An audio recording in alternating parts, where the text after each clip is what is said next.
दोस्तों इंडिया ने इंग्लैंड को टी20 में 4-1 से धूल चटाने के बाद सब लोगों की नजरें थी कि ओडीआई में क्या होगा, क्योंकि रोहित शर्मा से लेकर विराट कोहली तमाम खिलाड़ियों पर निशाना साधा जा रहा था। तमाम खिलाड़ी आउट ऑफ फॉर्म चल रहे हैं और बात यहां तक थी कि रोहित शर्मा और गौतम गंभीर की जोड़ी एकदम फेल है, जबकि रोहित शर्मा और सूर्य कुमार यादव की जोड़ी हिट है। तो इस बार ओडीआई में क्या होगा, क्या इंग्लैंड के खिलाफ टीम इंडिया जीत पाएगी? और जब इंग्लैंड ने टॉस जीतकर पहले बल्लेबाजी की, उसके बाद जो धुआंधार शुरुआत हुई थी, 9 की एवरेज से ऊपर से रन चल रहे थे, फिर एक रन आउट होता है, 75 रन पर पहला विकेट गिरता है, लेकिन फिर बैक टू बैक 2 विकेट और गिरते हैं। इसके बाद इंग्लैंड को संभलने का मौका नहीं मिलता और इंग्लैंड 248 रन बनाकर ऑल आउट हो जाती है। तो इंडिया के सामने टारगेट तो ज्यादा कुछ खास था नहीं, शाम को ओस भी गिरनी थी, तो यह था कि इंडिया आराम से चेज कर लेगा। लेकिन हर किसी की निगाह थी कि रोहित शर्मा कैसा खेलेंगे। विराट कोहली तो आज खेले नहीं थे, उनके घुटने में सूजन थी, उस वजह से वो प्लेइंग 11 में नहीं थे। तो सबकी नजरें थी कि रोहित शर्मा कैसा खेलेंगे, क्या रोहित शर्मा वापसी कर पाएंगे, बैटिंग फॉर्म जो उनकी खराब चल रही है, क्या यहां पर अच्छी पारी खेलेंगे। लेकिन फिर वही हुआ, ढाक के 3 पात। रोहित शर्मा एक बार फिर फ्लॉप होते हैं, सेम शॉट वही खेलते हैं और होता क्या है, जो पैटर्न था अब तक का रोहित शर्मा का, उनका फ्लॉप शो जारी रहता है। रोहित शर्मा क्या करते हैं दोस्तों, ऑस्ट्रेलिया के खिलाफ आप देखिए, ये पैट कमिंस की बॉल पर रोहित शर्मा आउट हुए, शॉट खेल रहे थे लेग साइड में, किनारा लगता है, बॉल ऊपर उठ जाती है, कैच आउट हो जाते हैं।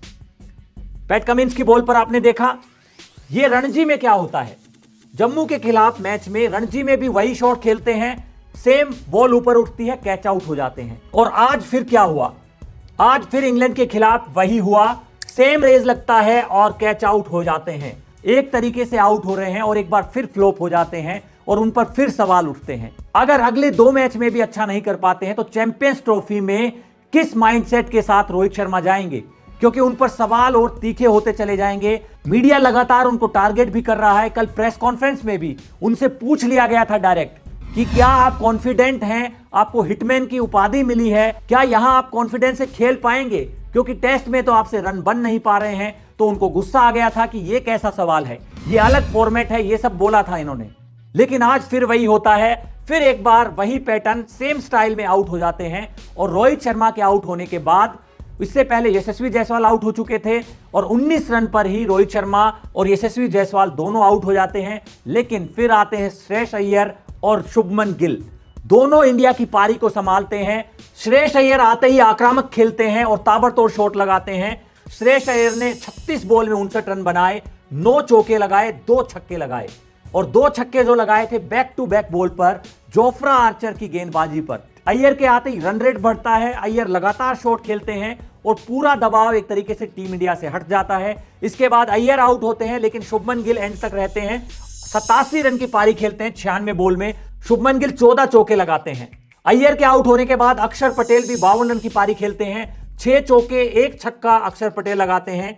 और एंड में हालांकि टीम इंडिया के कुछ विकेट जरूर गिरते हैं, लेकिन टीम इंडिया 39वें ओवर में टारगेट टीम इंडिया चेज कर लेती है। मैन ऑफ द मैच हालांकि शुभमन गिल को मिलता है, उन्होंने 87 रन की पारी खेली क्योंकि वो एंड तक लेके जाते हैं। लेकिन जो मोमेंटम बदलने का काम किया, जो दबाव में टीम इंडिया को निकालने का काम किया, वो श्रेयस अय्यर ने किया था। और मैच के बाद जब पार्थिव पटेल इंटरव्यू करते हैं, श्रेयस अय्यर उनको क्या जवाब देते हैं। पार्थिव पटेल से इंटरव्यू में अय्यर कहते हैं, मैं तो प्लेइंग 11 में था ही नहीं, लेकिन फिर विराट चोटिल हो गए, मुझे खेलने का मौका मिल गया। मैं हमेशा खेलने के लिए तैयार रहता हूं, क्योंकि मुझे पता था कि कभी भी मुझे खेलने का मौका मिल सकता है। पिछले साल एशिया कप में भी कुछ ऐसा ही हुआ था, जब मैं खुद चोटिल था और किसी और ने आकर शतक बना दिया था। इसके बाद अय्यर जो खुलासा करते हैं कि कल रात मैं एक फिल्म देख रहा था और सोचा था कि देर तक जाग सकता हूं, लेकिन फिर अचानक कप्तान रोहित का कॉल आया और उन्होंने कहा कि आप खेल सकते हैं, क्योंकि विराट का घुटना सूज गया है। और फिर मैंने जैसे ही कॉल खत्म किया, कमरे में जाकर तुरंत सो गया। तो श्रेयस अय्यर यहां पर खुलासा करते हैं कि टीम इंडिया के प्लान में ही नहीं था कि प्लेइंग 11 में अय्यर को खिलाया जाए।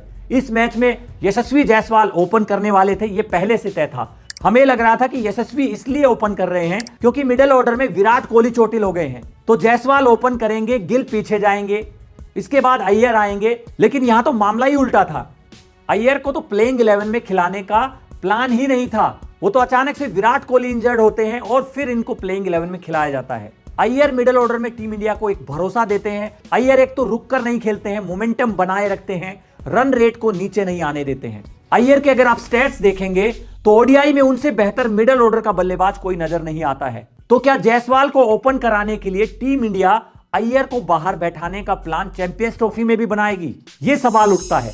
देखिए, यशस्वी जायसवाल की हर कोई तारीफ करता है कि उनको प्लेइंग 11 में होना चाहिए, लेकिन यहां पर खेल अगर अय्यर के साथ होगा तो यह उनके साथ भी नाइंसाफी होगी।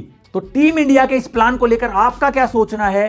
क्या यह प्लान सही है या फिर अय्यर के साथ यह नाइंसाफी है और अय्यर ने बातों बातों में यह खुलासा कर गए? यह एक तरीके से अंदर की बात है जो अय्यर इंटरव्यू में बोल गए। तो सवाल यह उठता है कि अब क्या अगले मैच में जब विराट कोहली फिट होंगे तो क्या जायसवाल ओपन करेंगे और अय्यर को बाहर कर दिया जाएगा? आपका इस सब पर क्या कहना है? कमेंट बॉक्स में आप अपनी राय जरूर दें। साथ ही स्पोर्ट्स वन को सब्सक्राइब करें।